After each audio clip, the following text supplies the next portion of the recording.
الرحمن. السلام علیکم ورحمۃ اللہ وبرکاتہ. ان الحمد للہ نحمده ونستعینه ونستغفره ونؤمن به ونتوکل علیہ ونعوذ باللہ من شرور انفسنا ومن سیئات اعمالنا. من يهده الله فلا مضل له ومن يضلل فلا هادي له واشهد ان لا اله الا الله وحده لا شريك له واشهد ان محمدا عبده ورسوله صلى الله عليه وسلم. اما بعد فان خير الحديث كتاب الله وخير الهدي هدي محمد صلی اللہ علیہ وسلم وشر الامور محدثاتها وكل محدثة بدعة وكل بدعة ضلالة وكل ضلالة في النار. اعوذ باللہ السمیع العلیم من الشیطان الرجیم من حمده ونفخه ونفثه. بسم اللہ الرحمن الرحیم. والوالدات یرضعن اولادهن حولین کاملین لمن اراد ان یتم الرضاعة وعلى المولود له رزقهن وكسوتهن بالمعروف لا تكلف نفس الا وسعها. ہر قسم کی تعریفات حمد و ثنا اللہ رب العالمین کے واسطے خاص ہیں. انگن لا تعداد بے شمار درود و سلام ہو امام الانبیاء حبیب کبریا جناب محمد مصطفیٰ صلی اللہ علیہ وسلم کی ذات گرامی پر. حضرات محترم، ہم نے گفتگو کا آغاز کیا ہوا تھا میاں بیوی کے آپس میں رشتہ کے حوالے سے کہ ان کا ایک دوسرے کے قریب رہنا ان کی اپنی ذات کے لیے بھی انتہائی ضروری اور لازم، اور اپنی اولاد کے حوالے سے بھی انتہائی ضروری اور لازم. آج دو نکات پہ جو مختصر سا وقت باقی ہے اس میں انشاءاللہ العزیز بات کو مکمل کرنا ہے. پہلی بات، توجہ طلب بات، قرآن کریم سورہ بقرہ آیت نمبر 233 233 نمبر آیت، اس کی ابھی تلاوت کی ہے. اللہ رب العالمین نے اس آیت مبارکہ میں کئی مسائل بیان کیے. ان میں سے ایک مسئلہ اللہ رب العالمین نے بیان فرمایا وَعَلَى الْمَوْلُودِ لَهُ رِزْقُهُنَّ وَكِسْوَتُهُنَّ بِالْمَعْرُوفِ. اولاد کا کھانے پینے کا اور کپڑے پہننے کا یعنی ضروریات زندگی کا ذمہ کس کے ذمہ ہے؟ والدین کے. یا والدین کی ذمہ داری ہے، ہاں اللہ یہ کہ جب تک وہ اپنا خود کمانے کھانے پینے کے لائق نہ ہو جائے، اپنے آپ کو خود سنبھالنے کے لائق نہ ہو جائے، اس وقت تک اولاد کے نان و نفقہ ان کے معاملات کی ذمہ داری کس کی ہے؟ والدین کی. اچھا، اب اس کے حوالے سے ہم تھوڑا سا گہرائی میں جانے سے پہلے جناب محمد مصطفیٰ صلی اللہ علیہ وسلم کی احادیث مبارکہ پہ غور کر لیتے ہیں. سرور کائنات صلی اللہ علیہ وسلم سے سوال کیا گیا، اللہ کے پیغمبر صلی اللہ علیہ وسلم بہترین صدقہ کیا ہے؟ سب سے بہترین خرچ کرنا کیا ہے؟ آپ صلی اللہ علیہ وسلم نے ارشاد فرمایا وہ شخص جو تنگ دست ہو، جس کے پاس مال و متاع کی کمی ہو، وسائل پورے نہ ہو، لیکن اس کے باوجود وہ کوشش کرے، محنت کرے، سٹرگل کرے اور پھر کمائی کو حاصل کر کے اپنی تنگ دستی کے باوجود اگر کوئی اللہ کے راستے میں خرچ کرتا تو فرمایا یہ بہترین صدقہ ہے. حدیث مبارکہ وہ آپ کے ذہن میں رہے گی کہ جو آپ صلی اللہ علیہ وسلم کی طرف سے سوال کیا گیا کسی غزوہ کے لیے، تو صحابہ کرام رضوان اللہ علیہ مجمعین نے اپنے پاس موجود جو کچھ تھا وہ خرچ کیا. حدیث کی روشنی میں ملتا ہے کہ وہاں پہ سونے چاندی اور غلہ اور زیورات اور اشیاء کے انبار لگ گئے. اسی اثناء میں ایک صحابی آئے، بعض نے لکھا جھولی میں، بعض نے لکھا مٹھی میں. وہ کھجوریں چند اٹھائی ہوئی، آپ صلی اللہ علیہ وسلم نے پوچھا یہ کیا ہے؟ کہنے لگے اللہ کے پیغمبر صلی اللہ علیہ وسلم خرچ کرنے کے لیے کچھ نہیں تھا، ایک یہودی کے ہاں اجرت پہ کام کیا، سامان کمر پہ اٹھا کے بازار تک پہنچا کے آؤں تو مجھے بدلہ میں یہ مزدوری ملی ہے، تو آپ نے حکم کیا تھا خرچ کرنے کا، میں یہی لا سکوں تو یہ میری طرف سے قبول کیجئے۔ نبی کریم صلی اللہ علیہ وسلم نے وہ جو سونے چاندی کے زیورات کے ڈھیر لگے ہوئے تھے نا، آپ صلی اللہ علیہ وسلم نے اپنی دست مبارکہ میں ان کو لیا اور ان کے اوپر بکھیر دیا اور کہا یہ کھجوروں والا سونے چاندی کے زیورات پہ سبقت لے گیا ہے۔ یہ ہے اس حدیث مبارکہ کا بات کہ جس نے محنت کوشش کاوش کر کے تنگ دستی کے باوجود خرچ کیا، کہا اس کا صدقہ سب سے افضل ہے، لیکن اس سے ریلیٹڈ حدیث کا دوسرا جو حصہ ہے وہ نہیں ذکر کیا جاتا عموماً، یا کیا بھی جاتا ہے تو ہمارے ذہنوں میں نہیں۔ آپ صلی اللہ علیہ وسلم نے اگلا جملہ ارشاد فرمایا وَابْدَعْ بِمَا تَعُولُ او کما قال النبی صلی اللہ علیہ وسلم، فرمایا ابتدا کرو ان سے جو تمہارے کفالت میں ہے۔ کن سے ابتدا کرنی ہے؟ جو تمہاری کفالت، سب سے پہلے خرچ کرنا ان سے شروع کرو جن کی ذمہ داری ہے تم پہ، جن کا نان و نفقہ تمہارے ذمہ ہے، جن کا کھانا پینا تمہارا۔ ابتدا خرچ کرنے کی کس سے کرنی ہے؟ ان سے کرنی ہے۔ اللہ کے پیغمبر صلی اللہ علیہ وسلم کی دوسری حدیث مبارکہ صحیح مسلم میں یہ حدیث مبارکہ غالباً موجود ہے، سرور کائنات صلی اللہ علیہ وسلم نے فرمایا ایک شخص ایک دینار خرچ کرتا ہے یا پیسہ خرچ کرتا ہے یا جو بھی روپیہ خرچ کرتا ہے، کہا وہ خرچ کرتا ہے اللہ کے راستے میں، فرمایا وہی بندہ ایک دوسرا دینار یا دوسری دفعہ پیسے خرچ کرتا ہے، کسی مسکین کو کھانا کھلاتا ہے یا اس کی ضرورت کو پورا کرتا ہے، پھر فرمایا تیسری مرتبہ وہ خرچ کرتا ہے، وہ کسی غلام کی گردن کو آزاد کروا دیتا، بڑا صدقہ، بہت بڑا اجر ہے۔ آپ کو پتا ہوگا غلام آزاد کرنے کا ثواب، اس کے ہر عضو کے بدلے اللہ رب العالمین آزاد کروانے کے عضو کو جہنم سے آزاد فرما دیتے ہیں، اتنا بڑا اجر اور ثواب۔ فرمایا آپ صلی اللہ علیہ وسلم نے ہاں وہ چوتھی مرتبہ خرچ کرتا ہے اور وہ خرچ کرتا ہے اپنے اہل و عیال پر، اپنے بچوں پر، اپنی بیوی پہ خرچ کرتا ہے۔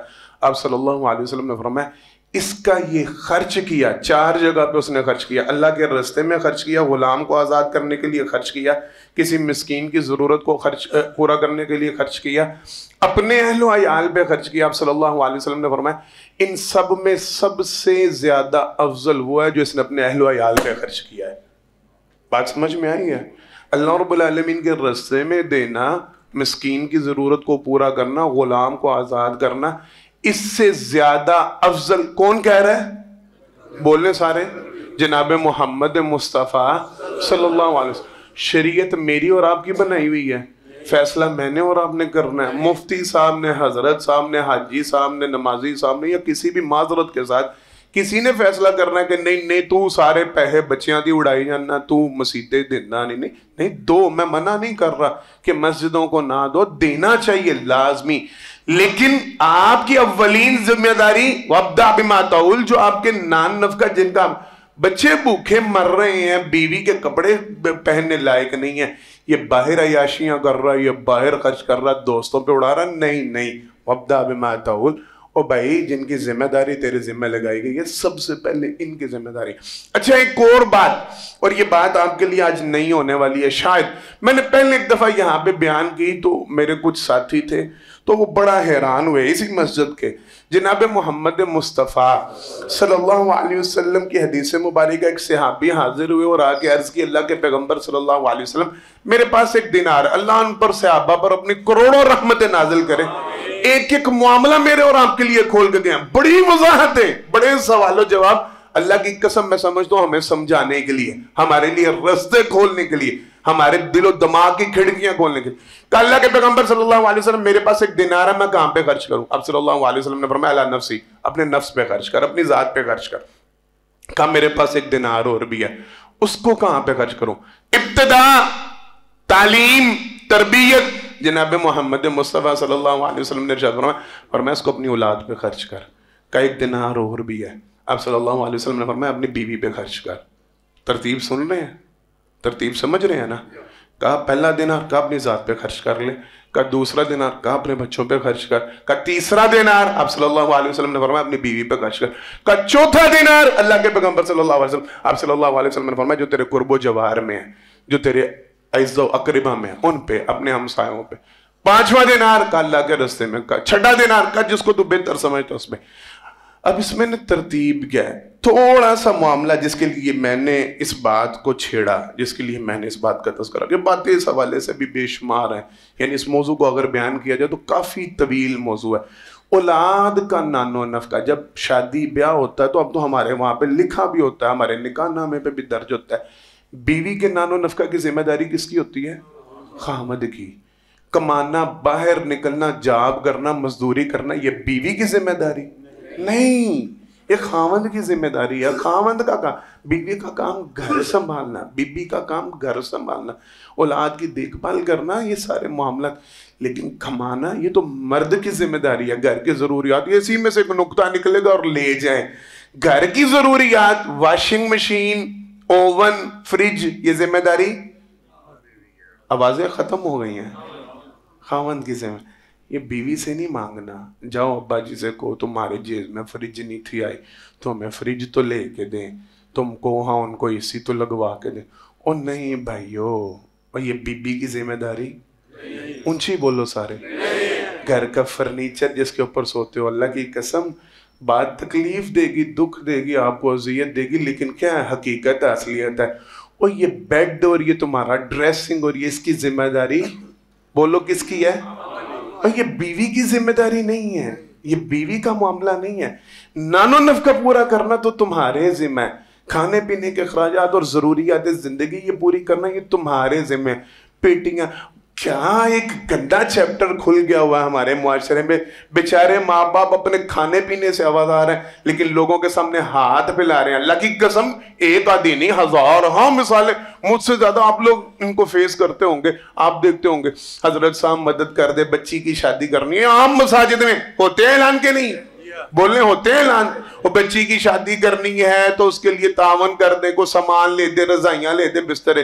یہ خاوند کی ذمہ داری ہے یا بیوی کی ذمہ داری؟ اور خاوند کی ذمہ داری ہے۔ یہ نان و نفقہ، یہ مال و متاع، یہ ذمہ داری خاوند کی۔ اچھا، اب اس میں جو ایک نقطہ جس پہ میں نے کہا نا کہ یہاں پہ اختلاف بھی ہوا، اچھا آپ کے لیے یہ بات شاید نہیں ہو، ایک فرد ہے، فار ایگزامپل کوئی بھی اے نام رکھ لیں، اے نام ایک بندہ ہے، اس کے 4 بچے ہیں۔ کتنے بچے ہیں؟ 4 بیٹے ہیں۔ ہم بیٹیوں کا یہاں پہ ذکر نہیں کرتے، اس کے 4 بیٹے ہیں۔ اچھا، ان 4 بیٹوں کی کفالت کس کے ذمہ ہے؟ خاوند کے، باپ کے ذمہ ہے۔ اچھا، اس نے اس کو پالا بڑا کیا، اب باپ دھیرے دھیرے بوڑھا ہو رہا ہے، بچوں کی شادیاں ہوئیں، ان کے اپنے اولاد ہو گئے، ان کے اپنے معاملے ہو گئے۔ ان ایک باپ کو سنبھالنے کی ذمہ داری ان 4 بچوں پہ ہے، ان کا فرض بنتا ہے، ان پہ لازم بنتا ہے وہ چاروں مل کے اپنے باپ کا خیال کریں، اس کی ذمہ داریوں کا احساس کریں، اس کی ضرورتوں کو پورا کریں۔ لیکن جو ان کے اپنے بچے ہیں اس کی ذمہ داری کیا باپ کی؟ بول لیں۔ باقی 3 بھائیوں کی، ان کی ذمہ داری کس کی ہے؟ اس کی اپنی۔ کس کی ذمہ داری ہے؟ ہمارے ہاں یہ بہت بڑا جھگڑا، میں نے آپ کو کہا تھا، میں پچھلے جمعے بھی میں نے اشارہ کیا تھا، یہ ریسنٹلی جو ایک کیس بنا، بچی کا قتل کیا گیا آپ کے اسی سیالکوٹ کے علاقہ میں، تو وہاں ایشو کیا بنا؟ اور یہ ایک گھر کی کہانی نہیں، یہ تو ایک کیس ہائی لائٹ ہو گیا نا تو بات کھل گئی۔ یہ کئی گھروں کی کہانی ہے جو باہر موجود ہوتے ہیں، ان میں یہ بہت بیماری، ان میں عام دوسرے یہاں مقیم افراد میں بھی بیماری۔ اچھا، اس کو بڑی اچھی بات سمجھا جاتا ہے۔ ہاں، میں آپ کو دلیلیں میں بھی دیتا ہوں، نبی کریم صلی اللہ علیہ وسلم کے حدیث مبارکہ میں بھی سناتا ہوں کہ سرور کائنات صلی اللہ علیہ وسلم نے فرمایا باپ کو مکمل حق ہے تیرا مال 3 دفعہ تجھ سے سارا مال چھینے اور اس کو اجاڑ دے، برباد کر دے، تو اپنے باپ کو کچھ کہہ نہیں سکتا، تو اور تیرا مال تیرے باپ کا ہے، یہ حدیث سے موجود ہے۔ لیکن تیری اولاد کی ذمہ داری تیرے باپ کی، بولیں، ان کا نان و نفقہ تیرے باپ نے پورا کر نہیں، یہ کس نے پورا کرنا ہے؟ تو نے پورا کرنا ہے۔ بیوی کے اخراجات کس نے پورے کرنے؟ تو نے پورے کرنے۔ ماں تجھ پہ لازم ہے۔ ہاں، حدیث میں آپ کو سناتا ہوں، آپ نہ مجھے بتلائیں، میں کوٹ کرتا ہوں اس بندے کا واقعہ جو 3 بندے غار میں بند ہوئے، اس نے کہا اللہ کے پیغمبر صلی اللہ علیہ وسلم نے حدیث سنائی، کہا وہ ماں باپ کے سرانے دودھ کا پیالہ لے کے کھڑا رہا، اماں ابا پیئیں گے، یہ نیکی کی معراج ہے، یہ نیکی کا. لیکن اپنے بچوں کی ذمہ داری کس کی ہے؟ کسی نے باہر سے آگے پوری کرنی ہے؟ نہیں، وہ تو نے. ہمارے ہاں نا اس کو بڑا اعزاز سمجھا جاتا ہے، فخر سمجھا. ٹھیک ہے آپ کریں، معاملہ کریں. وہ جی جو کماتا ہے لا کے اماں کے ہاتھ میں رکھ دیتا ہے، جو کماتا ہے لا کے، وہ باہر سے بھیج رہا ہے، انکم بھیج رہا ہے، منی بھیج رہا ہے، جو بھی بھیج رہا ہے وہ بھائی کے اکاؤنٹ میں. اللہ کی قسم اٹھا کے کہتا ہوں، مجھے اتنی کالز آتی ہیں، اتنے میسیجز آتے ہیں، اتنے پیغام اس حوالے سے آتے ہیں کہ دماغ تھک جاتا ہے. وہ بھائی کے اکاؤنٹ میں رقم ساری بھیج رہا ہے اور بھائی کو کہہ رہا ہے جمع. وہ اماں کو بھیجتا جا رہا ہے، کما باہر رہا ہے یا یہاں پہ بھی کما رہا ہے، وہ اماں کے پاس جمع کروا رہا ہے، وہ ابا جی کے پاس. ایٹ لاسٹ آتا ہے بیوی بچے بیچارے وہ فاقے کاٹ رہے ہیں، وہ مر رہے ہیں، وہ بھوکے تڑپ رہے ہیں. اس کو چونکہ یہ ساتھ رہتا نہیں، اس کو ان کی ضروریات کا احساس نہیں، اس کو پتہ نہیں، اس کو خبر نہیں. یہ پیسے ڈائریکٹ ان کو بیچ رہے ہیں. وہ یار سیونگ کری، وہ بڈی دے ہاتھ لگے نا، انہیں اجاڑ دینے، انہیں تو ورچ چڑھنے. اور بھائی کو بھی نہیں پرواہ ہوتی، پیسے باہر سے آ رہے ہیں، ٹھیک ہے اللہ خیر صلاح، مجھے کیا پرواہ ہے، میرا کیا لینا دینا. کیوں؟ ذمہ داری اس کی تھی نہیں، ذمہ داری اس کی تھی نہیں، اس کا تعلق ہی نہیں. بھابی کی ضروریات کو پورا کرنا یہ بچوں. ہاں پیسے ڈائریکٹ آ رہے ہیں، وہ شو آف یہ کروا رہا ہے، اور بعد میں لڑائیاں جھگڑے اور ایک دوسرے کے گلے دبانے پہ آئے ہوتے ہیں. اور میں پیسے بھیج مر گیا، انہوں نے میرے پیسے اجاڑتے، میں جدو واپس آیا میرے واسطے بچے. ہر گھر میں جن کے افراد باہر ان سے پوچھ لیں آپ، سنیے یہ سٹوریاں. ہر گھر میں یہ کان، میں باروں پیسے بھیج مر گیا، جدو واپس پاکستان آیا میں نے لبے ہی کاکا نہیں. اور بھائی تو نے بھیجا کس کو ہے؟ تو نے اماں کو بھیجا، تو نے ابا کو بھیجا، تو نے بھائی کو بھیجا، تو نے اپنے اہل خانہ کو تو نے خیال ہی نہیں کیا. اور بعد میں جب وہ جوان ہوتے ہیں اور وہ تجھے معذرت کے ساتھ وہ تیرے ساتھ برا سلوک، میں سخت لفظ نہیں بولتا، وہ تیرے ساتھ برا سلوک کرتے ہیں تو پھر روتا پھرتا ہے، میں ساری زندگی نواز سے باہر کاٹ آیا ہوں، انہوں نے تو میرا خیال. اور بھائی کیا تو نے ان کی کون سی ضروریات پوری کی ہیں؟ تو نے ان کا کیا خیال کیا؟ نہ تو نے ان کو محبت دی، نہ تو نے ان کو روپیہ پیسہ دیا. ساری زندگی تو باہر نکالا، کما کے لوگوں میں بانٹ ڈالا لوگوں کی. اللہ کی قسم اٹھا کے کہتا ہوں، مجھے باقاعدہ کالز آئی ہیں. وہ خاوند باہر موجود ہوتا ہے، وہ وہاں سے بھابیوں کو گفٹ بھیجتا ہے، بھائیوں کو گفٹ بھیجتا ہے، اپنی بیوی کی ضروریات کا اسے احساس ہی نہیں ہوتا. اپنے بچوں کے ساتھ اس کا تعلق، کنجوس بنا ہوا ہے یا سیانا بنا ہوا ہے، جو مرضی نام دے، اپنے اہل خانہ کی ضرورت کا پتہ نہیں. جس کی ذمہ داری ہے، جن کی کفالت اس کے ذمہ ہے، ان کی ضروریات کا خیال. یہ کلیہ آج سمجھ کے جائیں، یہ بات آج سمجھ کے. آپ پاکستان میں مقیم ہیں یا آپ بیرون ملک مقیم ہیں، اپنے بچوں کی ذمہ داری، ان کے نان و نفقہ کی ذمہ داری، اپنے اہل خانہ کی ذمہ داری، یہ آپ پہ ضروری ہے. آپ نے پیسے اماں کے اکاؤنٹ میں نہیں ڈالنے، آپ نے پیسے ہاں دیں، ضرور دیں، ان پہ خرچ کریں، میں منع نہیں کر رہا. اور لیکن اپنے جو زیر کفیل ہیں ان کو وہ باہر سے مانگے، وہ لوگوں کے سامنے ہاتھ پھیلائیں، وہ لوگوں سے اپنی ضروریات کا سوال کریں. آپ بھائیوں پہ خرچ کر رہے ہیں، آپ بہنوں کو گفٹ بھیج رہے ہیں، آپ ان کی شادیوں پہ آ کے پیسہ لٹا رہے ہیں، اور اپنے بچے آپ کے بری حالت نہیں. وَابْدَعْ بِمَا تَعُولُ، جو تیرے زیر کفالت ہے، سب سے پہلے سوال ان کا ہے. ایک کلیہ آج کے حوالے سے یہ بات میں نے آپ کو بتانی تھی. یہ ہمارے ہاں بہت بڑا مسئلہ، یہ ہمارے ہاں بہت بڑی ٹینشن ہے کہ خرچ کرتے وقت اپنے اہل خانہ کو مد نظر نہیں رکھا جاتا، اپنے بیوی بچوں کا خیال نہیں رکھا جاتا. ادھر ادھر خرچ کر کے ادھر ادھر کے معاملات اور ادھر ادھر کی ضروریات نہیں. سب سے پہلے جو آپ کے زیر کفالت ہے، آپ نے ان کی ضروریات کو پورا کرنا ہے. اچھا، دوسرا معاملہ باہر رہنے والے افراد کے حوالے سے، اور یہ آخری بات اور بات انشاءاللہ مکمل. جناب محمد مصطفیٰ صلی اللہ علیہ وسلم کی حدیث مبارکہ، آپ صلی اللہ علیہ وسلم نے ارشاد فرمایا کلکم راع وکلکم مسئول عن رعیتہ. معروف حدیث سنیے نا سب نے. تم میں سے ہر ایک نگران ہے، نگہبان ہے، اور ہر ایک سے اس کی رعیت کے متعلق سوال کیا جائے گا، پوچھا جائے گا. اچھا، پھر آگے جناب محمد مصطفیٰ صلی اللہ علیہ وسلم نے وضاحت فرمایا حکمران سے اس کی رعایا کے متعلق سوال کیا جائے گا.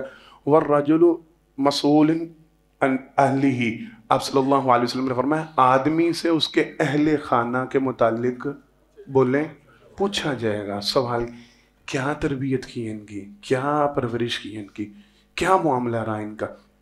وہ مسئول عنہم، اور وہ ان کے بارے میں جواب دہ ہوگا. اچھا، ایک بات سمجھیے، جناب محمد مصطفیٰ صلی اللہ علیہ وسلم کی ایک دوسری حدیث مبارکہ، یہ ترمذی شریف میں حدیث مبارکہ موجود ہے. سرور کائنات صلی اللہ علیہ وسلم نے ارشاد فرمایا باپ، توجہ کے ساتھ، باپ اپنی اولاد کو جو کچھ دیتا ہے، جتنے تحفے طوائف یا ان کے اوپر جو خرچ کرتے ہیں، سب سے جو بھی معاملات کرتا ہے، آپ صلی اللہ علیہ وسلم نے فرمایا ان میں سب سے قیمتی تحفہ جو باپ اپنی اولاد کو دیتا ہے، یہ ترمذی میں موجود ہے. باپ جو اپنی اولاد کو سب سے قیمتی تحفہ دیتا ہے وہ ان کی تربیت کرتا ہے. کیا کرتا ہے؟ دوبارہ بولیں کیا کرتا ہے؟ اچھا، میں نے تاریخ کی اور سیرت کی کتابوں میں نا عمراء کا، اور خصوصاً میں نے خلیفہ ہمارے جنہیں عمر ثانی بھی کہا جاتا رحمہ اللہ، جناب عمر بن عبد العزیز رحمہ اللہ، مسلمانوں کا گولڈن پیریڈ، سنہرا دور، ان کے دور میں ان کو عمر ثانی بھی کہا جاتا ہے، یعنی جناب عمر فاروق رضی اللہ تعالیٰ ان کا دوسرا پارٹ ان کو کہا جاتا ہے۔ اچھا، ان کے بارے میں بھی میں نے پڑھا، اور پھر میں نے کئی اسلاف کے بارے میں پڑھا، ان کا آپس میں موازنہ ہو کر، تو پہلے امیر کبیر اور بڑے اونچے خاندان کے، معروف تھا ان کے حوالے سے کہ ان کو کسی نے شناخت کرنا ہوتا تھا نا، ڈھونڈنا ہوتا تھا، تو لوگ ان کے متعلق سوال نہیں کیا کرتے تھے کہ یہ کہاں پہ ہیں، کہاں ملیں گے، لوگ گلیوں بازاروں میں گزرتے ہوئے ان کی خوشبو سونگا کرتے تھے، اور خوشبو سے پتہ چل جاتا تھا عمر بن عبدالعزیز یہاں سے گزر گئے ہیں، ادھر گئے ہیں۔ اتنے امیر، معروف تھا ان کے متعلق، جو لباس ایک دفعہ پہن لیتے تو دوبارہ پہننے کی نوبت نہیں تھی آتی، اتنے امیر۔ جب ذمہ داری پڑی نا خلافت کی تو سارا کاروبار ترک کیا، جو سکیمز بنا کے اپنے گھروں میں پیسہ اور اربوں خربوں اور 27 ہزار کنال کے گھر اور بنگلے اور کوٹھیاں، اور ایک کہتا ہے کہ میرا ابا وہ غریب لوہار تھا، اور دوسرا کہتا نہیں وہ 65 کی جنگ میں وہ اربوں پتی تھا۔ سمجھ رہے ہیں نا اشارے میرے؟ وہ محل نہیں بنے، وہ سرے محل نہیں بنے، یہ نہیں۔ جب خلافت میں آئے نا، جب حکومت میں آئے، سارا کاروبار ترک کر دیا، چھوڑ دیا۔ اب حالت یہ ہونا شروع ہوئی کہ گھر کے اخراجات مشکل ہونا شروع ہو گئے، کہا صرف اتنا میرے لیے بنتا ہے جس سے میرے گھر کا خرچہ چلے، صرف اتنا مجھ پہ دو، اس سے زیادہ لینے کا میں مجاز نہیں۔ اچھا، لوگوں نے ان کو نہ سمجھانا شروع کیا، باتیں شروع کی، حضرت آپ اتنے امیر، رئیس کبیر، آپ کی اولاد بھی ہے، یہ بھی ہے معاملہ، تو آپ کر کیا رہے ہیں؟ کوئی کاروبار کی طرف ساتھ توجہ دیں، کوئی پراپرٹیاں بنائیں، کوئی بچوں کے لیے کوئی سارا کچھ۔ تو وہ دیکھیں نا آپ کے جو دوسرے اموی اور دوسرے یہ سارے، وہ دوسرے آپ کے عزت و اقربا، وہ اتنے امیر، اپنے بچوں کے لیے اتنا معلومات آ چاہو، تو آپ کیا کر رہے ہیں؟ کہا میں جو ان کی تربیت کر کے جا رہا ہوں نا، انشاءاللہ العزیز اللہ ان کو رائے گا، بولیں نہیں کرے گا۔ اب تاریخ کی کتابوں میں لکھا، وہ جن کے باپ جن کے لیے لاکھوں یا کروڑوں دینار چھوڑ کے گئے، درہم چھوڑ کے گئے، چند سالوں کے بعد اس اولاد کو لوگوں نے مانگتے دیکھا۔ کیا کرتے دیکھا؟ اور تاریخ نے پتہ ہے کیا لفظ لکھے ہیں؟ وہ جو چند دینار چھوڑ کے گئے لیکن اپنے بچوں کی تربیت کمال کر گئے تھے نا، لوگ کہتے ہیں ہم نے مسجد سے ان کو نکلتے دیکھا، جن کے والدین ان کے لاکھوں دینار چھوڑ کے گئے تھے، وہ مسجد کے دروازوں پہ بیٹھے مانگ رہے تھے، اور یہ جن کے ماں باپ ان کی تربیت اچھی کر کے گئے تھے نا، وہ ان کے ہاتھوں پہ دینار رکھ رہے تھے، وہ خرچ کرنے۔ یہ ہے تربیت۔ یہ ذمہ داری کس کی ہے؟ ربا جی کدھر ہوتے ہیں؟ وہ تو باہر ہوتے ہیں۔ نقطہ سمجھ گئے ہیں نا؟ او بھائی، آپ کے روپے پیسے کا کسی نے کچھ، اگر آپ اپنی اولاد کے پاس ہی نہیں رہ رہے، آپ ان کی تربیت ہی نہیں کر رہے، آپ ان کو سمجھا نہیں رہے، ڈیلی بیسس پہ وہ ایک نیا چیلنج دیکھتے ہیں، وہ دوستوں میں، وہ معاشرے میں، وہ گندگی کو دیکھتے ہیں، وہ برائی کو دیکھتے ہیں، وہ شیطان پونے کو دیکھتے ہیں، پتہ نہیں کیا کچھ ان کو معصوم بچے ان کو روز روز کیا کچھ فیس کرنا پڑتا ہے، اور ان کے سر پہ باپ کا سایہ باوجود موجود ہونے کے ان کے سر پہ موجود، ابا جی سے واٹس ایپ پہ، ابا جی سے انسٹا پہ، ابا جی سے وہ اسکائپ پہ، ابا جی سے وہاں 2 سال بعد، 3 سال بعد یا 4 سال بعد لائیو دیکھنا چند دن کے لیے ان کو نصیب ہوتا، اور اس کے بعد ان کے ساتھ تعلق ہی کوئی نہیں، رابطہ کوئی نہیں۔ کیا تربیت کرنی ہے وہاں پہ بیٹھ کے؟ بڑا بھی ہوگا، اماں کو بھی پتا اور بچوں کو بھی پتا، اس نے باہر سے آگے ان کو کیا کہہ لینا ہے، کیا کر لینا ہے، ان کا کچھ بھی نہیں، تو بس ٹھیک ہے چل رہا ہے، یہ یہاں پہ بگڑ رہے ہیں، ان کا بیڑا غرق ہو رہا ہے، ان کی تباہی بربادی کے چیپٹر کھلے ہوئے ہیں، ان کی دنیا آخرت خراب ہو رہی ہے، وہ بس باہر بیٹھا اسی دھن میں بیٹھا ہے کہ نہیں میں بس اولاد واسطے ویکھو جی میں انی پی کٹ رہے ہیں، میں باہر بیٹھا ہوا، میں انہاں دی کمائی لی کر رہا نا، اور نہیں، یہ یہاں موجود افراد کے لیے بھی ہے، خالی روپیہ پیسہ پورا کرنا یہی ذمہ داری ہے، خالی صرف معلومات دے دینا، خالی وہاں باہر سے آئی فون بھیج دینا، ٹیب بھیج دینا، یہ ذمہ داری ہے؟ نہیں، اللہ کی قسم نہیں۔ آپ کی تربیت دی ہوئی وہ سب سے قیمتی تحفہ ہے، اور آپ سر پہ موجود ہی نہیں۔ تربیت تو لوگ کر رہے ہیں، تربیت تو لوگ ان کی کر رہے ہیں، لوگ ان کو سکھا رہے ہیں، آپ کے پاس تو ٹائم ہی نہیں ہے۔ معذرت کے ساتھ، نہ آپ نے اپنے بچوں کے لاڑ دیکھے، نہ آپ نے ان کی خوشیاں دیکھی، نہ آپ نے ان کے غم دیکھے، آپ کسی ایونٹ پہ ان کے ساتھ ہوتے ہی نہیں، وہ بیمار ہوں آپ ان کے ساتھ نہیں ہیں، وہ تندرست ہوں وہ آپ کے ساتھ نہیں ہیں، تو پھر آپ کا کریکٹر کیا ہے؟ صرف ایک ATM، صرف ایک مشین پیسے نکالنے ڈپازٹ کرنے کی، اور اس کا نتیجہ پتہ ہے کیا ہوتا ہے؟ ایسے والدین جنہوں نے اپنے بچوں کو صرف اور صرف اس کام کے لیے رکھا ہوتا ہے کہ میں باہر سے پیسے بھیج رہا ہوں، میں پیسے کی ضروریات پوری کر رہا ہوں، باقی ان کی اماں جانے وہ جانے، لگے ہیں جہاں پہ لگے رہے۔ میں پھر آخری بات، اور مجھے نظر آ رہا ٹائم، چودھری صاحب کروٹیں بدلنا شروع ہو رہے ہیں، ٹائم انشاءاللہ مکمل، بات مکمل، لیٹ میں ہوا ہوں تو آپ کو سزا نہیں ملنی چاہیے، بات مکمل۔ میں نے سنا آپ لوگوں میں بھی بعض نے سنا ہوگا، میں نے سنا ایدی صاحب جب جنازے اٹھایا کرتے تھے نا، پتہ نا وہ لاشیں دفن کیا کرتے تھے، پتہ نا اس چیز کا، وہ لوگوں کے جنازے لے کے لاوارث لاشوں کو دفن کیا کرتے تھے۔ تو کسی نے ان سے نا ایک انٹرویو میں سوال کیا، حضرت بڑے لوگ آپ نے دفنائے ہیں، آپ کے بارے میں معروف ہے، بڑی بڑی کہانیاں، میں زیادہ طویل نہیں کرنا چاہتا، تو کوئی ایسا جنازہ، کوئی ایسی تدفین جس نے آپ کو غمگین کر دیا؟ کہا ہاں، میری زندگی کا سب سے یعنی افسوسناک اور غمگین جو جنازہ تھا اور تدفین تھی نا، وہ ایک انتہائی رئیس آدمی کے باپ کی تھی۔ کہا اچھا حضرت تدفین آپ نے؟ کہا ہاں، وہ باپ مرا تو وہ پتہ نہیں کراچی کے کسی ڈیفنس ایریا یہ جس کا بھی انہوں نے ذکر کیا، کہا وہاں پہ اس کی ڈیڈ باڈی پڑی تھی، ہمیں کال آئی کہ جی ہمارے میاں بیوی بچوں کی ہماری فلائٹ ہے، ہم نکل رہے ہیں باہر، ابا جی رات کے فوت ہو گئے تو ہمارے پاس اتنا ٹائم نہیں ہے کہ ہم ان کی تدفین میں شامل ہوں، لہٰذا پیسے سارے ہم دیتے ہیں، روپیہ پیسہ ہم لگاتے ہیں، آپ ان کی اچھے سے تدفین کر دیجیے گا، ان کو دفنا دیجیے گا۔ اور وہ اپنی فلائٹ لے کے نکل گیا۔ تب میری زندگی کا سب سے غمگین جنازہ۔ اچھا میں پھر آپ کو بتلاؤں، جن کا تعلق اپنی اولاد کے ساتھ صرف پیسے کا ہوتا ہے نا، جب کل ان کو ضرورت ہوتی ہے نا کہ میرا بیٹا میرے پاس بیٹھ کے میرے دکھ سنے، اللہ اکبر، وہ کسی نے ایک جملہ کہا تھا، جو ٹائم تم اپنی اماں کے پاس بیٹھتے ہو نا اور اس کی گفتگو سنتے ہو، اللہ اکبر، جو ٹائم تم اپنے ابا جی کے پاس بیٹھ کے ان کی باتیں سنتے ہو نا، اس نے کہا تھا کل قیامت کے دن مجھے پوری امید ہے اللہ کے ہاں یہ بھی اجر و ثواب میں لکھا جائے گا۔ لوگوں کو بڑھاپا نہیں مارتا، کیا مارتا ہے؟ تنہائی مار جاتی ہے، اکیلا پن مار جاتا ہے۔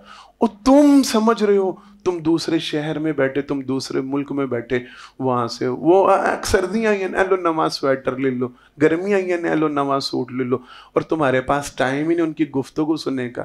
بیچاری ماں اکیلی کروٹیں بدل بدل کے راہیں دیکھ دیکھ تھک رہی ہے، ابا جی راہیں تھک رہے ہیں دیکھ دیکھ، اور تم سمجھ رہے ہو کہ تم یہ چیپٹر بدل رہا ہے، موضوع نہ نکل جائے ہاتھ سے۔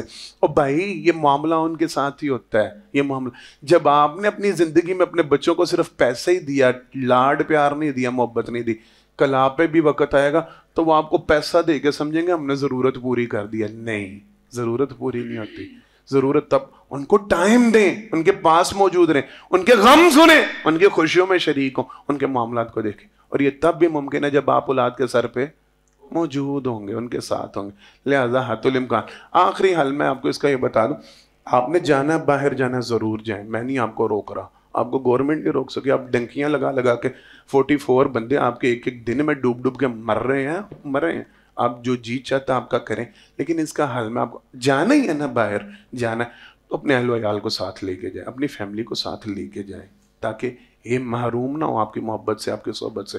یا پھر اپنا ٹور رکھیں، ہر دوسرے چوتھے مہینے گھر کا چکر لگائیں، ان کے پاس آ کے ٹھہر، یوں معاملہ کریں، اس کو شہری معاملات کے اندر کریں۔ اس سال ہر سال کی جدائیاں تباہی اور بربادی کا سبب ہے۔ اللہ سے دعا ہے اللہ اس معاملات میں جو کچھ ہم نے کہا جو سنا، اللہ مجھے اور آپ کو اس کو سمجھنے کی، اس میں عمل کرنے کی توفیق عطا فرمائے، ہمارے گھروں کو آباد فرمائے، بربادیوں سے ہمارے گھروں کو محفوظ فرمائے۔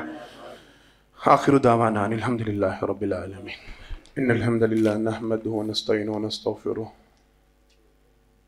ونؤمن به ونتوکل علیہ ونعوذ باللہ من شرور انفسنا ومن سیئات اعمالنا من یهده اللہ فلا مضل له ومن يضلل فلا هادی له واشهد ان لا الہ الا اللہ وحدہ لا شریک له واشهد ان محمدا عبدہ ورسولہ صلی اللہ علیہ وسلم۔ حضرات محترم، پہلے خطبہ جمعہ میں اللہ کی توفیق سے اس حوالے سے گفتگو کی گئی۔ پہلی بات، اپنے اہل و عیال کا نان نفقہ پورا کرنا، ان کی ضروریات پوری کرنا، یہ خاوند کی باپ کی ذمہ داری ہے، لوگوں کی ذمہ داری نہیں۔ لہذا سب سے پہلے جو بھی مال و متاع آپ کے پاس ہو اپنے اہل خانہ پہ خرچ کریں، اپنی بیوی پہ، اپنے بچوں پہ خرچ کریں، بعد ازاں باہر نکلیں۔ پہلی بات یہ گزارش کی گئی۔ دوسری بات یہ، اپنے بچوں کی تربیت کرنے کے لیے ان کے سر پہ موجود رہیں، ان کے ساتھ رہیں، ڈیلی بیسس پہ ان کو پوچھا کریں، ان کا حال احوال لیا کریں، ان کے معاملات کو جانا کریں، ان کی خوشیوں میں شریک ہوں، ان کے غم میں ان کے ساتھی بنیں۔ لوگوں کے لیے ان کو لاوارث اور آوارہ نہ چھوڑ دیں کہ لوگ ان کو سمجھاتے سکھاتے پھریں، خود اپنے بچوں کی تربیت کریں، یہ آپ کی ذمہ داری اور یہ آپ کی طرف سے بہترین تحفہ ہے۔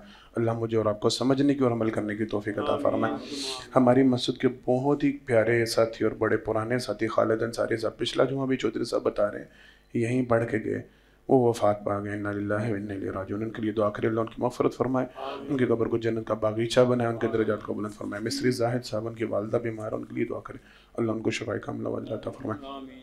حسن بھائی، ان کی کال آئی تھی، ان کا بیٹا کافی الحمدللہ بہتر ہے، لیکن پھر تھوڑی سی طبیعت ناساز، اس کے لیے دعا کریں اللہ اس بچے کو مکمل شفائے کاملہ وعجلہ عطا فرمائے۔ ایک ساتھی نے اپنی پھپھو کے حوالے سے دعا کی درخواست کی، دعا کریں اللہ ان کو شفائے کاملہ وعجلہ عطا فرمائے۔ جتنے بیمار اللہ سب بیماروں کو شفائے کاملہ وعجلہ عطا فرمائے۔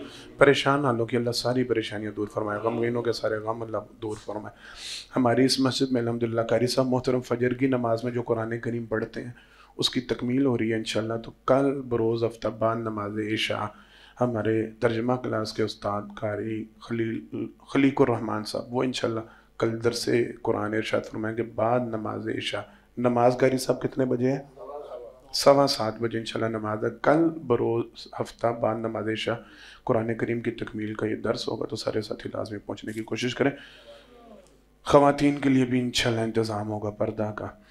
مسجد کا معاملہ آپ حضرات کے سامنے، آپ تعاون کر رہے ہیں، بھرپور کریں، اللہ آپ کا دیا اپنی بارگاہ میں قبول و منظور فرمائے۔ یہ معاملہ سلسلہ رکنا نہیں چاہیے، کوشش کریں کہ انشاءاللہ رمضان سے پہلے پہلے ہم اوپر والے حال میں شفٹ ہو جائیں، تو اس لیے بھرپور اللہ کے رسے میں دیں، اللہ آپ کا دیا اپنی بارگاہ میں قبول و منظور فرمائے۔ بارک اللہ لنا ولکم فی القرآن العظیم ونفعنا وإیاکم بالآیات والذکر الحکیم، انہ تعالی جبار قدیم علیکم ورحمۃ رحیم۔